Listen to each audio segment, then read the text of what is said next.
So this is where I left you. In the last tutorial we'd made our model of the Earth and the Moon.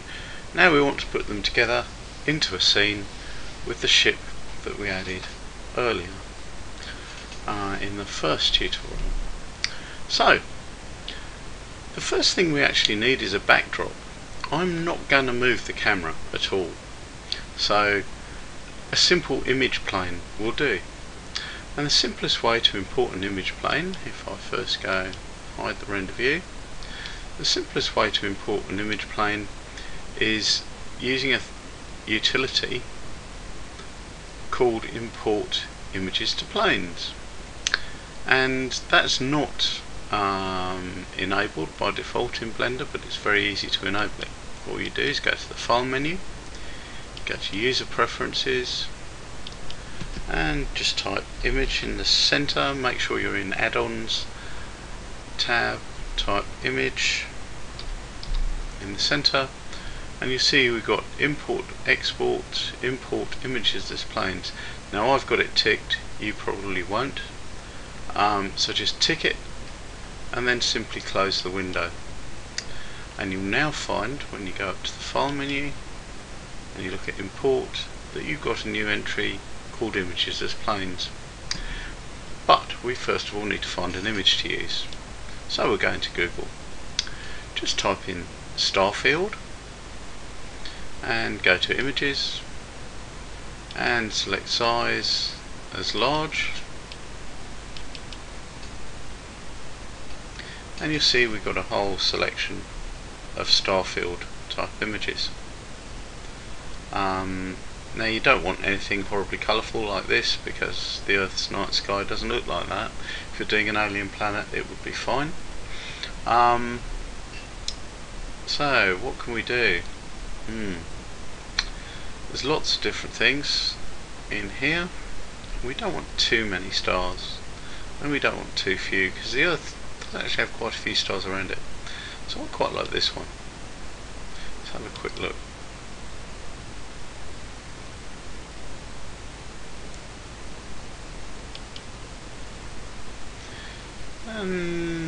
No, it's too busy. So maybe not. Maybe not.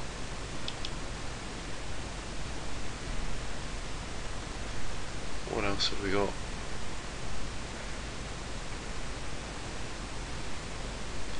Something like this isn't enough. Something like this is too Star Trek-y for me. It's just a question of looking around until we find something that looks good. You know, I quite like this, but that whole blotch there is wrong. I can't even see any stars in that.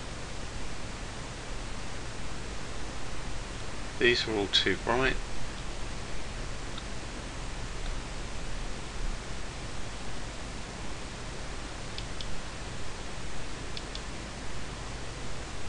What's that like? That is absolutely perfect. That is just what I'm looking for.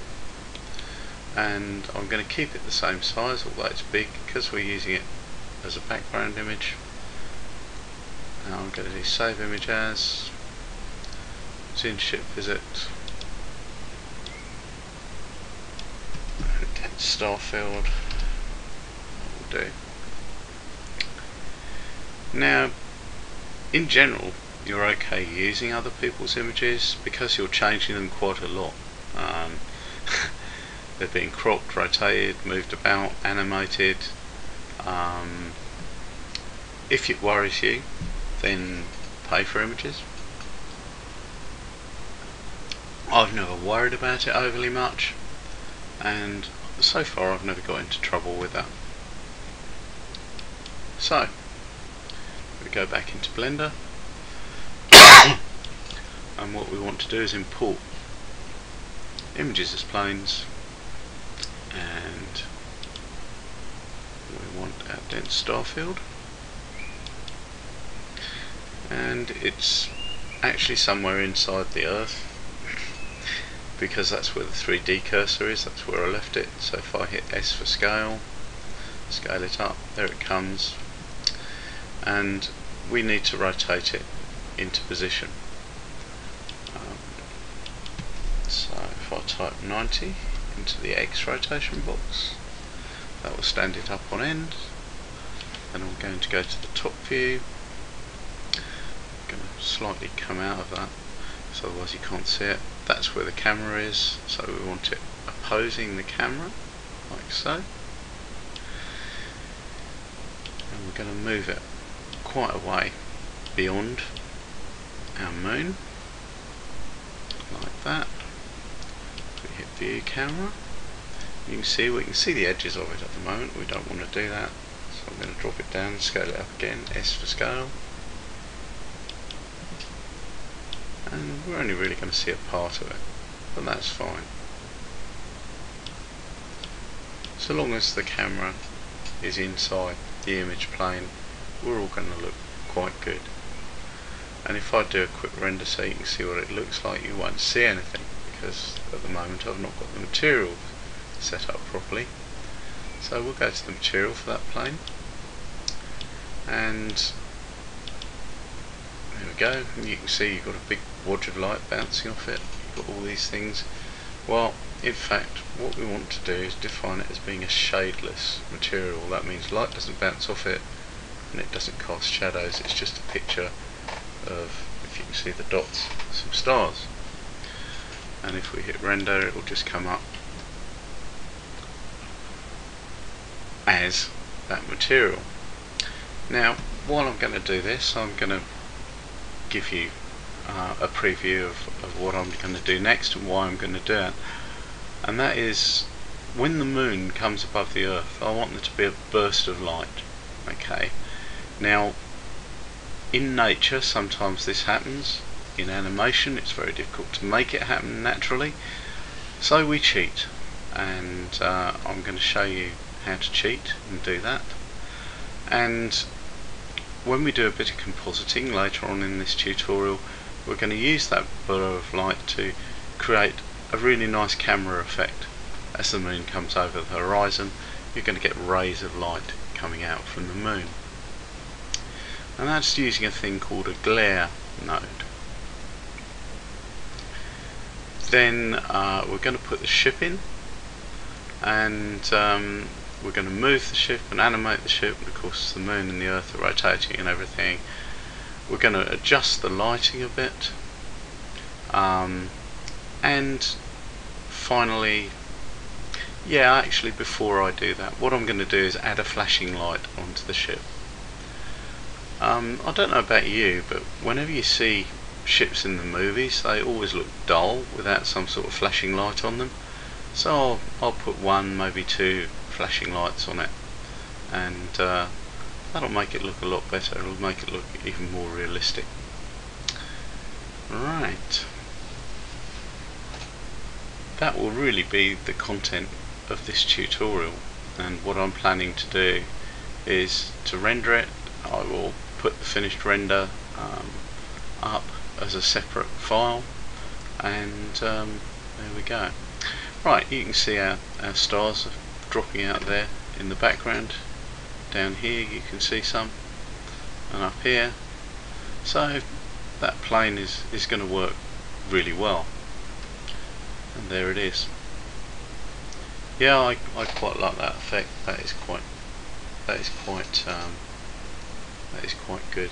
Now, of course, if you wanted to, you could use an image editor and make your own background plane to go behind here. It can be anything, absolutely anything. Okay, so we're going to hide what we've just rendered, and now I'm going to use the timeline here, and I'm going to take the moon back to where it's just peeking over the horizon. You can just see the first bit of white there. Now, I said I was going to cheat, and this is how I'm going to cheat. I'm going to have a false moon, a moon which is only going to exist for a very short period of time, and it's just going to be literally a small set of pixels that is going to be extremely bright. Okay, so I'm going to add another object, and that object is going to be just a plane,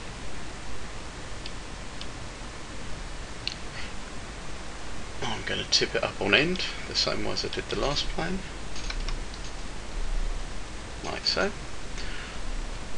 I'm going to rotate it around until it's in about the same orientation as the moon would be. I'm going to scale it.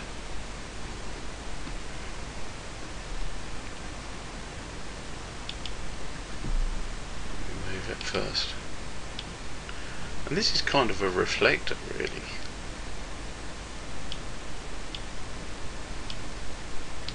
You can see where it is. It's in between the Earth and the moon. Let's just drop it down and move it so we can see that it is actually covering the moon there. Then I'm going to scale it down. If I go view, align view, and view selected, and we can see it. Right, now I'm going to go into edit mode, and I'm going to subdivide it a few times. So if I click on here, you can see new bits appear, and I reckon that's probably enough. And then I'm going to start taking bits of it away, because I only really want it over this top portion of the moon here. So I'll select faces. This here allows you to select different things. That's vertices, that's edges, and that's faces. So I'm selecting faces, and I'm going to take out a lot of these actually.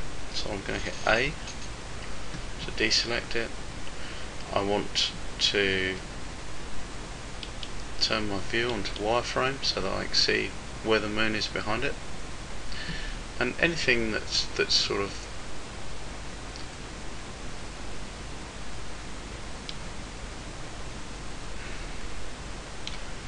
we really want that section of the moon. So I'm going to take out all those vertices. In fact, I'm going to subdivide it again, which quite surprises me. I'm going to need more. Okay. So I'm going to select using C, which is a circle select. I'm going to select all these vertices that aren't going to be a part of our moonshine, because that's what it is. It is moonshine. Non-alcoholic moonshine, I hasten to add. And then hit escape to get out of the circle select mode, and then X to delete faces, and there we have it. Let's go back into a solid view. So there we have it, and that's going to be our bit of moonshine. And we need to make this incredibly bright. So we'll go into materials, add new,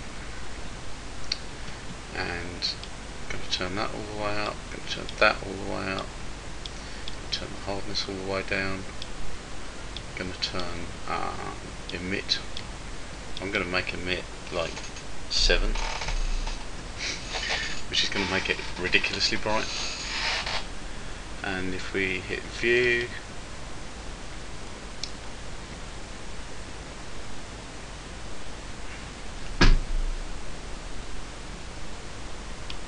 camera, you can see it's just coming over the top there, and we want to render it again just to make sure we've got it bright enough.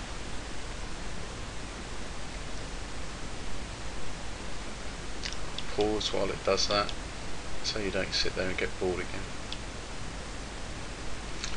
Right, that looks fine. I've turned the emission up to actually 15 to make sure it is absolutely the brightest thing in view, and that's our little scenery flat, if you like to call it that. It's a theatrical term that we've put in front of the moon.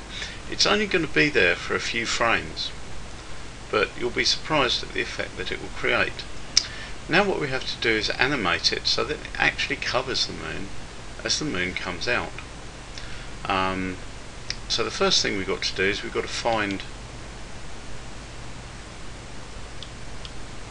the place where the moon isn't quite visible.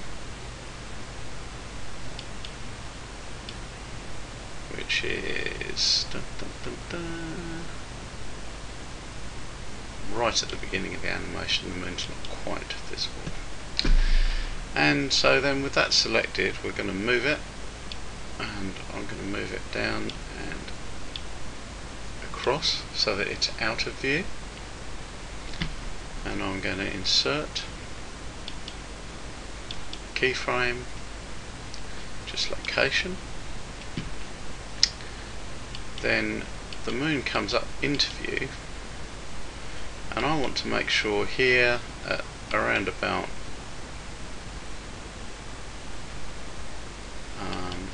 somehow I've done naughty there. Right, start this again.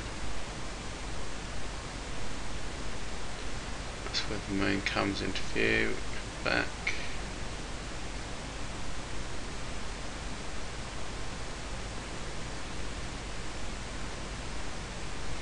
And I think there is about where we want to be. So that's 20 frames later. Okay, so we want to make sure that 20 frames later it's covering the moon. Now that's going to be quite difficult to do because at the moment we can't see any difference between it and everything else. So temporarily I'm going to make it red, just temporarily. I'll change it back to white later. So that'll let us see it in the viewport.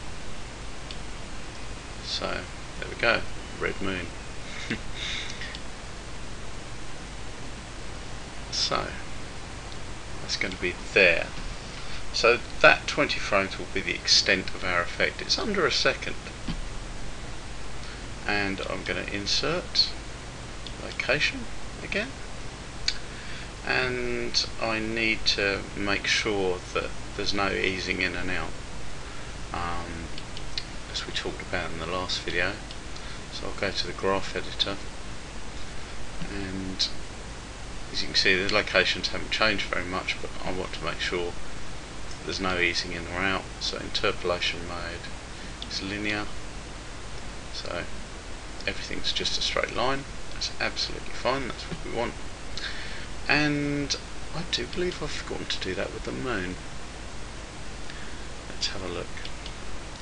3D view. If I actually select the moon, I'll go back into my graph editor, and you can see, yes, I have forgotten to do that with the moon. So interpolation mode, linear. That's better.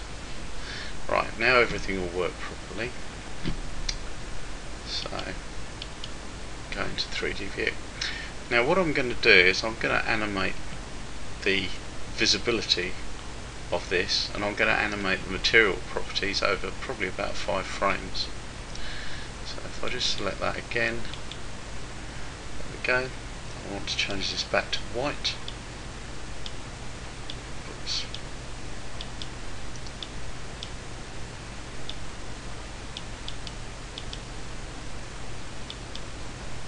Like so. And what I'm going to do is I'm going to animate the material properties over 5 frames to make 5 frames or so, actually probably more than that. I'll do it over 7 or 8 frames to make the glow fade as it pokes out. And the way I'm going to do that is by animating the material settings, and a lot of people don't realise you can do this, but yes, you can. You can animate a lot of things in Blender. And I'm going to animate first of all the emission, and I'm going to turn that down by hitting I. I've inserted a keyframe just for the emission with the cursor over it, and hit I. Then I'm going to skip on to our final keyframe for this object, and I'm going to take the emission down to 0 and hit I again, and you can see that that is now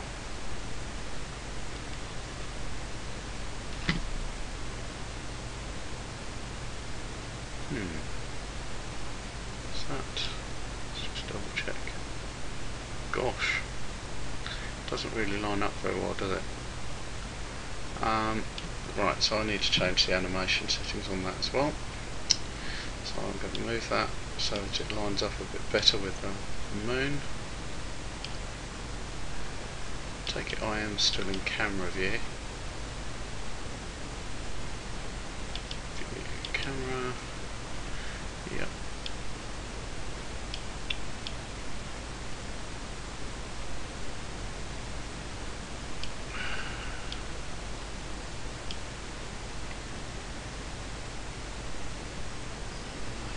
I don't want to take it down to that, do I? Because the moon was emitting, so I'm going to have it 0.5 and I'll change the position of this so it covers the moon a bit better. So I'll insert location again. Now if yeah, that's okay. You're not going to see it much because of the whole glare effect that's going to go on around it. So the next thing I want to do, I don't want it visible all the time, do I? No. So there's another thing you can animate that a lot of people don't realise you can animate, and that's whether the whole thing is visible or not.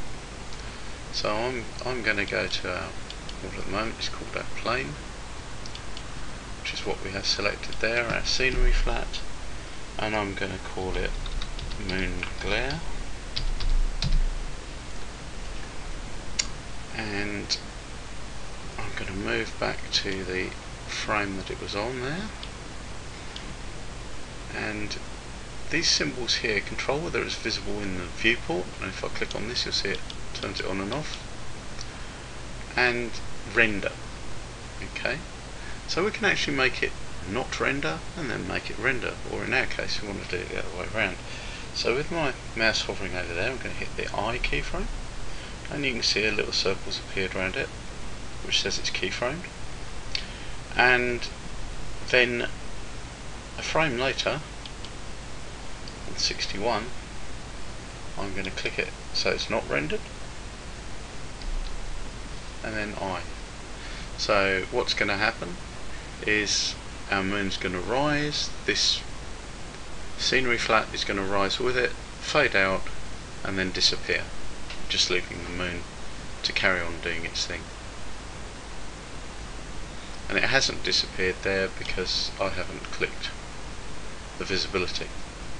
But if you want me to animate that the same way so you can see it happening, that's no problem, because we can animate that as well. It's just that I don't normally do that because sometimes it can get a bit confusing with things disappearing all the time, and you do it exactly the same way. Hover the cursor over the top of the eye, hit key I, move on to frame 61, click on it, so you've now got a closed eye, i.e. it's invisible, hit key I. So now as you see the moon comes out, and the object disappears. Just like that, no problems. So let's go back to camera view again.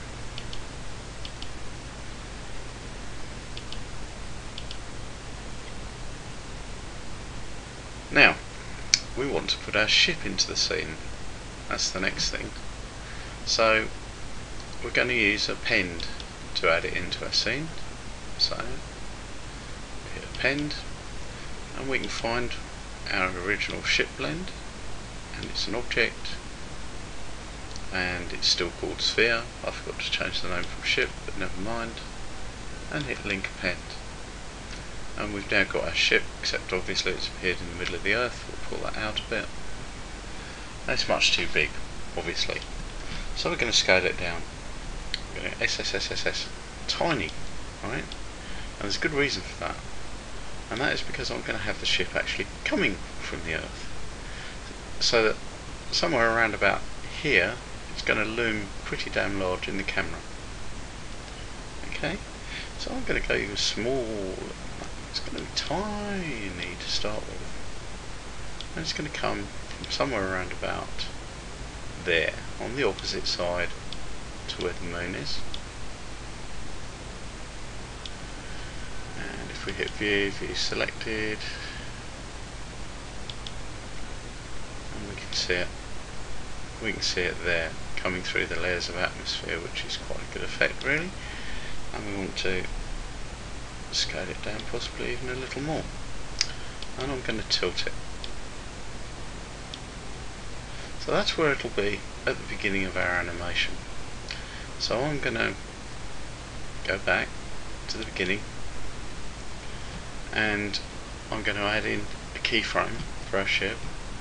Now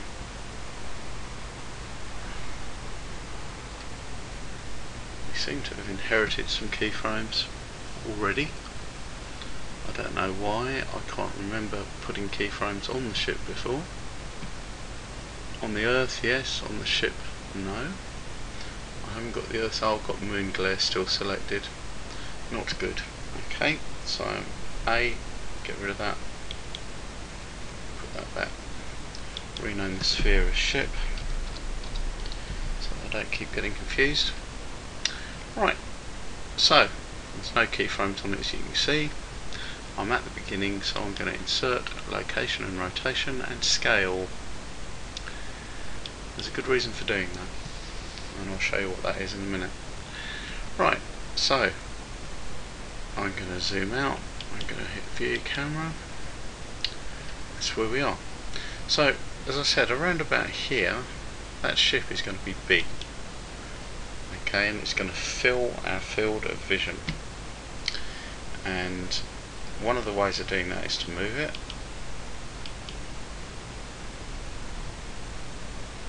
So here we are, I'm going to move it to be right in front of the camera. So if I click on the move handles, like so, view camera, where is it? It's down here. Don't want it down there, we want it up there.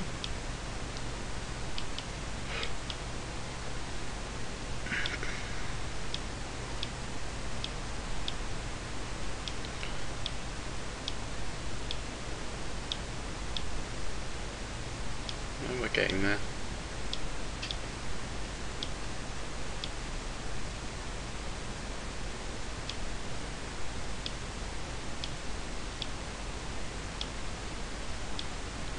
But what we want to do is we want to exaggerate the effect, and we're also going to rotate it a bit.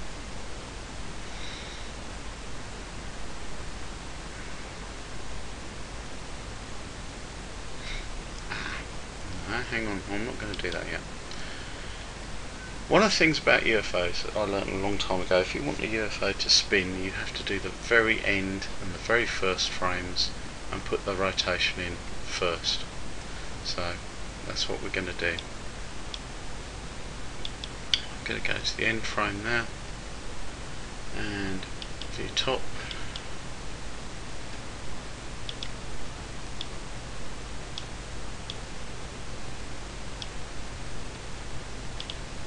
View camera.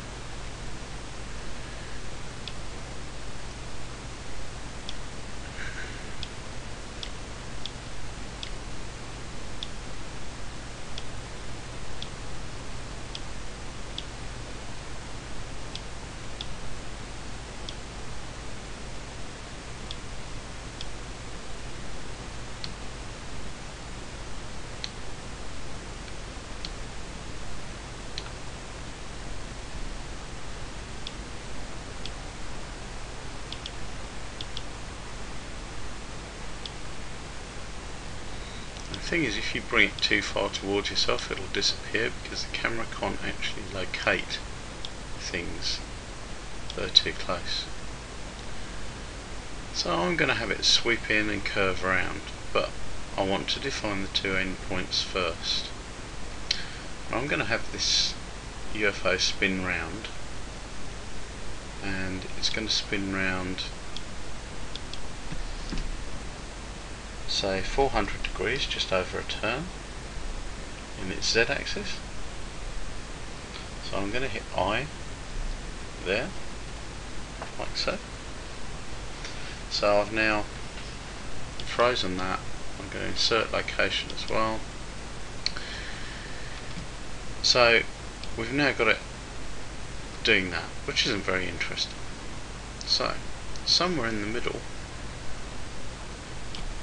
it's not going to do that. Somewhere in the middle it's going to bend out here, come up towards the camera,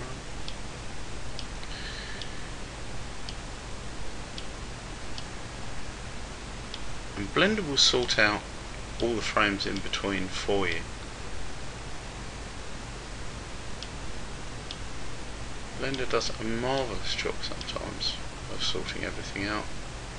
Other times it is a complete pain in the backside. As you can see there, it's getting too close to the camera. We're disappearing, but it's come about there. Okay, so that's where it'll be at that keyframe there. And you'll notice the rotation there has put itself in automatically, so I don't need to worry about that, but I do want to make it tip a little bit, like so, and like so, just to make life a little more interesting. So I'm going to insert location rotation now. Now if I go through the animation, and we can see what actually happens. I'll press the play button. What actually happens is the moon's coming out, the ship's coming up, it's rotating,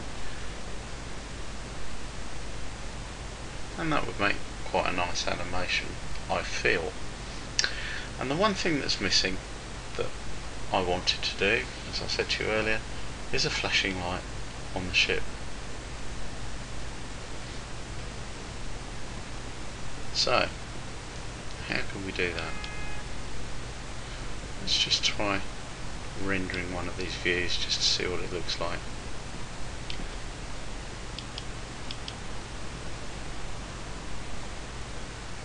First, I'll pause the render there because, as you can see, the ship is very dark, and this is what I suspected was going to happen because we haven't finished setting up the lighting yet. So, show high render,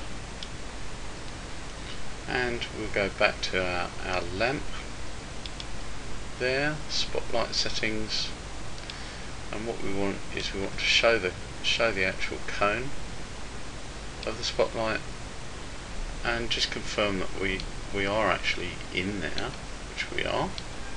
However,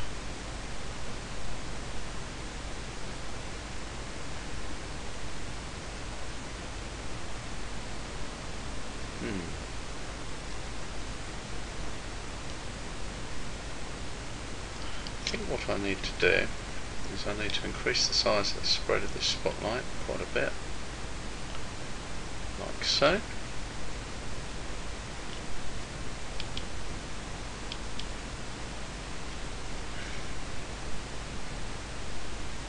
Which I think will help pick up some of the detail on the ship. And the other thing I want to do is I want to put a small amount of emission value on the ship material. So there's the ship material as it is. At the moment there's no emission on there at all. And I'm going to put 0.1 on there and re-render.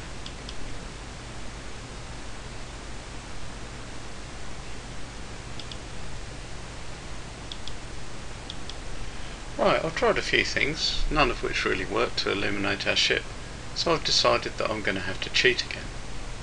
And what I'm going to do is I'm going to create a spotlight that will just shine on the ship, nothing else. So I'm going to add a lamp, a spotlight, and we're going to position it so that it's up and to the right of where the ship is.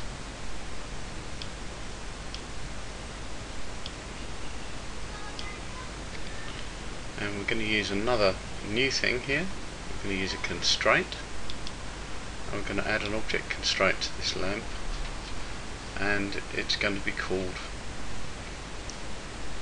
which one are we going to use? Track 2. Okay, track 2, and the target is going to be the ship.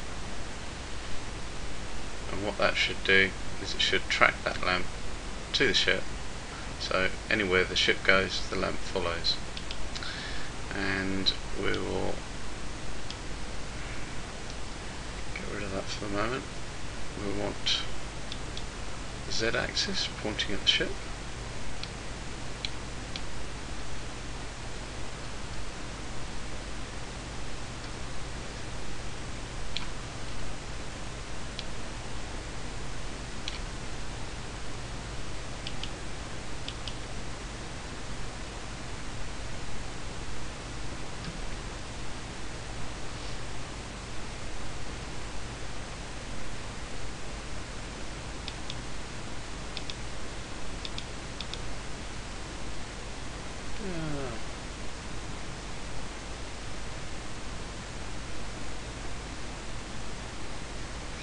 That's right, we're on the Z axis pointing to the ship.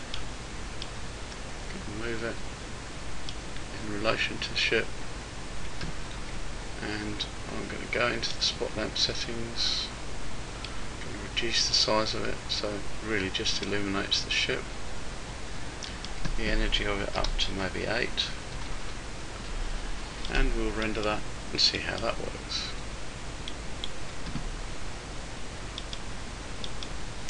And we're back in the room. Right, the solution to that, the only real solution as it turns out, is to change our lamp back to a sun lamp. I got rid of the spotlight I added.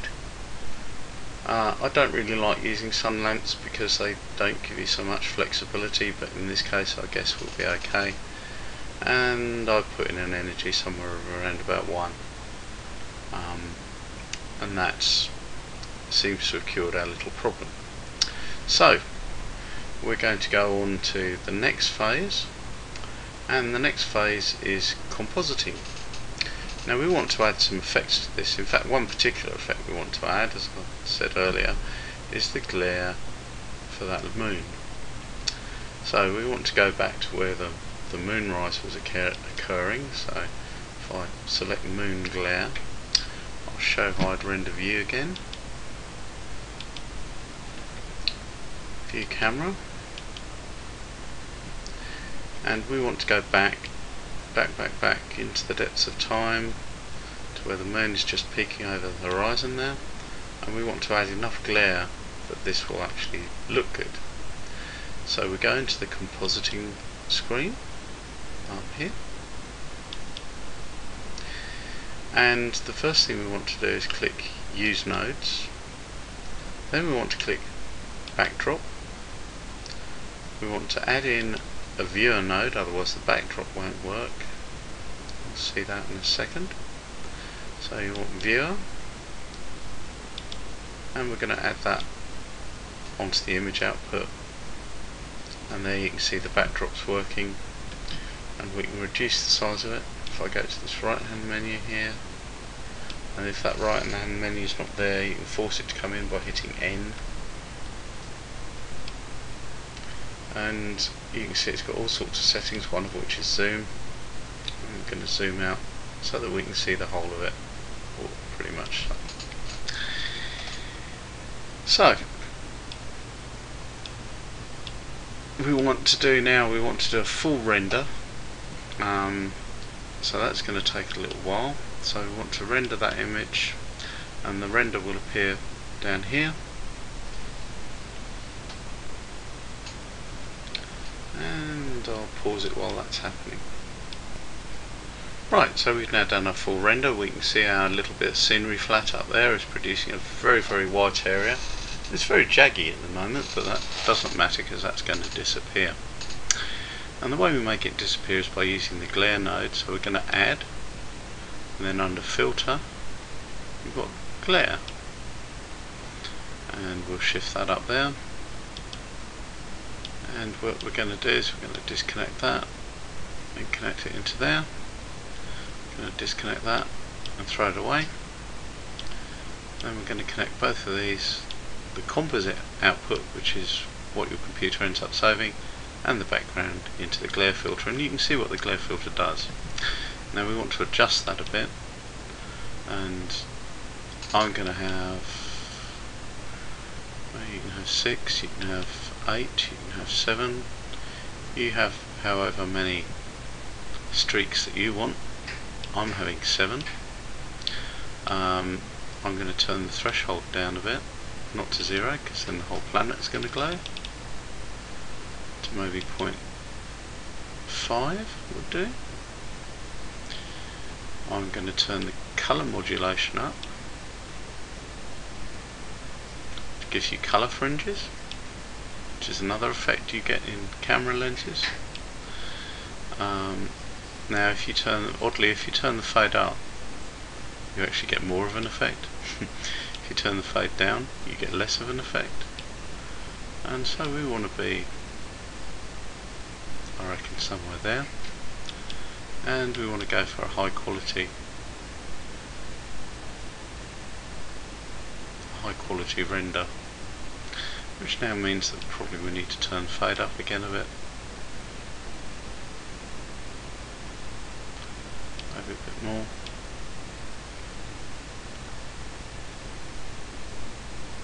and turn the threshold up again, sorry, down again, until we get the effect that we're looking for.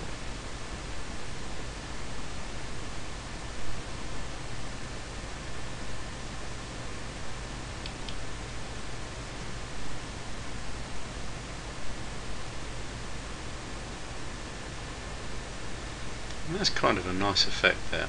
You've got the burst of light as the moon comes over the horizon, and then a bit later on that's going to disappear. So that's about what we want. So let's turn up the iterations. So that's going to make a difference as well.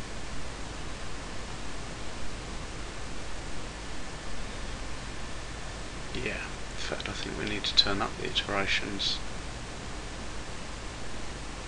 turn up the fade value.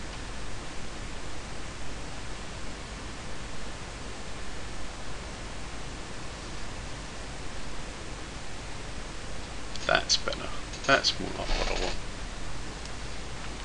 Okay, so that's our glare effect done. And now we want to add some lights onto our spaceship. So we'll go back to the default view, we'll select our ship, view, align view, just select it, and let's do it a bit later in the animation actually, when it's bigger. View, align view, view selected. That's going to be a bit easier, I think. Come out of camera view. You can see we're starting to get to the stage where when we view it, it disappears when we zoom in. And to change that, we can go to the camera. As you see here, start 0.1, take start down to 0.01. And hopefully we might get in a bit clearer.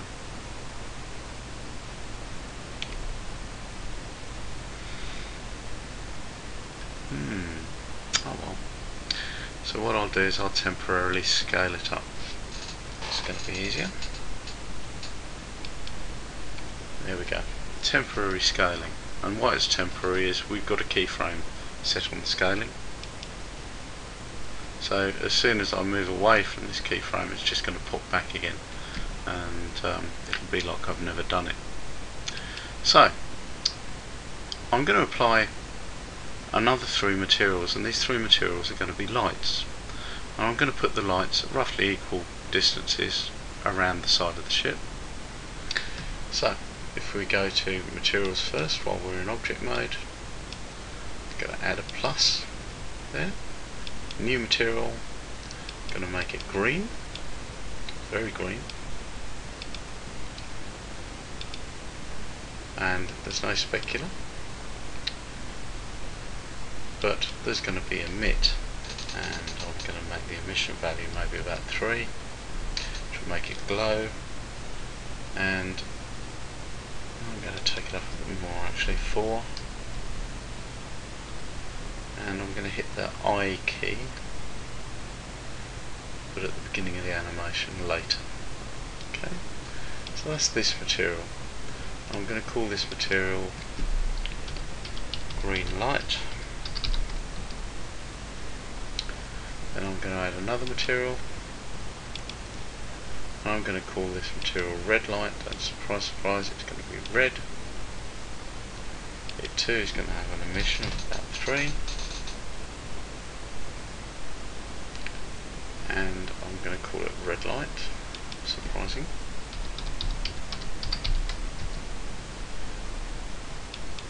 And then I'm going to add a white light. So I'm going to add another material, new, that goes all the way out, goes all the way down, emit, 3, and I'm going to call this white light. I like misspelling things in Blender because it doesn't have a spelling corrector. It never corrects me. So, how do we add these materials in? Well, what we do is we go into edit mode. As you can see now, we can see all the faces, and I've got face select. I've selected that one, so I can select faces. And I'm going to choose 3 faces around the rim to actually change these materials to. The first one I'm going to choose is over here, and actually I'm not, I'm going to choose 6. I'm going to be rebellious, I'm going to have 6. What the heck? I'm going to choose places that are opposite each other. So shift and click, now I've got 2 faces selected, and I'm going to make those green light. Now as you see, when you're in edit mode and you're looking at materials, you've got this new set of buttons: assign, select and deselect. And if we hit assign, it will assign those materials just to those faces, like that. And it's as simple as that. And now I'm going to go around and I'm going to do some more. So I'm going to now right click on that, shift, look for its opposite, roughly opposite companion, right click on that, then select red light and hit assign, and those are now red. And as a final thing, I'm going to go roughly equidistant, going to select that, going to select that, and I'm going to add white light to that, those, assign white light to those. And maybe we want to do the centre, so I'm going to hit C for circle select, reduce the size of it slightly, click on there. That's a bit too big of an area actually, I think, to have any lights on. So maybe I'm just going to leave that as it is.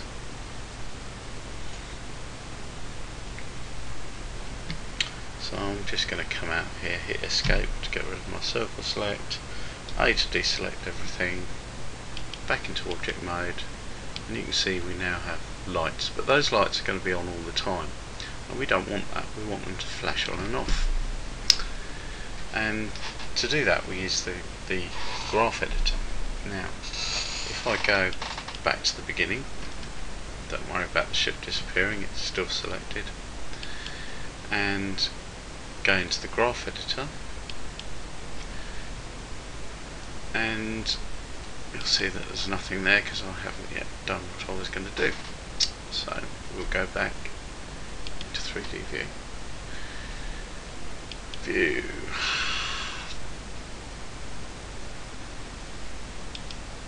Just to get the ship back, because I quite like seeing it. There's no reason for me to do that really. Right, so if we go down and hit the I key, and we're going to add a keyframe on the first part of our animation, just on the emit value. So that's I, and we're going to do it for those, all three of those colours. So we're going to do it for red light as well, I, and we're going to do it for the white light. Unless of course you want it continuous. If you want it continuously shining, don't worry about this. And I again. In fact, that's what I'm going to do. This white light here is they're going to be continuous. The red and the green lights are going to be flashing, just for a bit of variety. And so you didn't really need to put that keyframe in then, but it doesn't really matter. So now we can go into the graph editor and we'll find that we've now got the green light, red light and white light emission values in, and we're going to make them flash. So we'll select that. And we'll hit the N key to bring up our side menu here, and we want to add modifier, built-in function, and we're adding in a sine wave. And what we're going to do is we're going to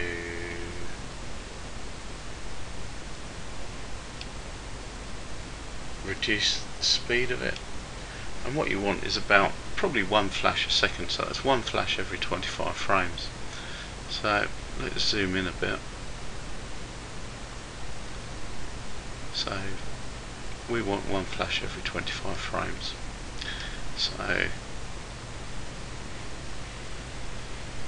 the moment we're not quick enough, so we want to speed this up, because this is 50 frames, so we want an up and a down inside that sort of a time scale. And that's as near as damn it what we want. So we need to make a note of that phase multiplier, so we're going to use it for the other one, and that's 0.4. Jolly good. Now we want our actual values to vary between 0 and 3, and the way we're going to do that is we're going to take the amplitude up, we're going to add in a bit of offset,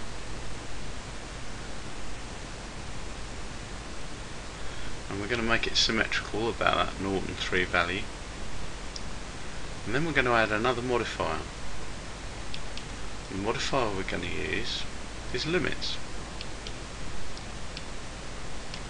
And so what we're going to do is we're going to limit the lowest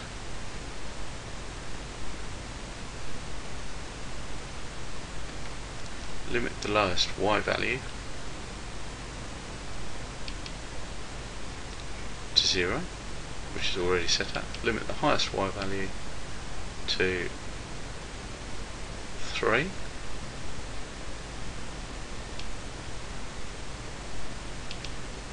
bit higher than that, and that's it. And that's going to turn that light on and off all the time. So now we need to do the same thing exactly with the red light to make that flash on and off. So we'll select the emit value for that. We'll add a modifier, built-in function, sine we're using, and we know that wants to be the same as the other one, which is 0.4, and we want to increase the amplitude. We want to make the value offset go up, so that we're roughly in the same place as we were before. We want to add in our limits, minimum 0, maximum 3, and there we are. So we've now got two flashing lights, and they're both on the same rate and both on the same cycle. Now I don't want them to be both on the same cycle. I'd like the green one to flash, the red one to flash, the green one to flash, the red one to flash, whatever. So we've got this thing here called phase offset, and for this red light here I'm going to change that phase offset so that there. So now our flashing is interleaved, and I'm going to raise that a little bit to match. So there we go. So that has produced flashing lights, believe it or not.